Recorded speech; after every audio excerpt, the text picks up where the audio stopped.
Tamil Nadu foundation மூலிமா village cooking channel வந்து Atlanta வந்திருந்தாங்க. ஃபார்முக்கு போயிட்டுங்க ஒரு 3 ஆடு பிடிச்சிட்டு வந்து கொடுத்துருந்தோங்க. தமிழ் மக்களுக்கெல்லாம் வந்து மட்டன் பிரியாணியும், சோயா சங்க்ஸ் பிரியாணியும் செஞ்சுருந்தாங்க. செம்ம சூப்பராக இருந்ததுங்க. ரொம்ப ரொம்ப நல்லா பண்ணியிருந்தாங்க. அடுத்த நாள் வந்து பார்த்திங்கன்னா, ப்ளூபெர்ரி, ராஸ்பெர்ரி கேசரி பண்ணியிருந்தாங்க. அதுவுமே ரொம்ப நல்லா இருந்தது. அந்த வீடியோ ஷூட்லாம் பண்ணும்போது நான் அங்கே தாங்க இருந்தேன். அவங்க கூட தான் இருந்தேன். ஒரு வீடியோ எடுக்கிறதுக்கு எவ்வளோ மெனக்கெடுறாங்க அப்படிங்கிறது நேர்லேருந்து பார்க்கும்போது தாங்க தெரிஞ்சது.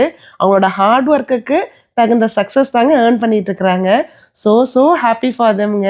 அதுவும் வந்து பார்த்திங்கன்னா, நம்ம எவ்வளோ உச்சத்துக்கு போனாலும் தன்னிலை மாறாமல் டவுன் டு எர்த்தாக பழகிறாங்க பாருங்கள். அதுதான் வந்து நம்ம வாழ்க்கையிலேயே கற்றுக்கக்கூடிய முக்கியமான விஷயங்க.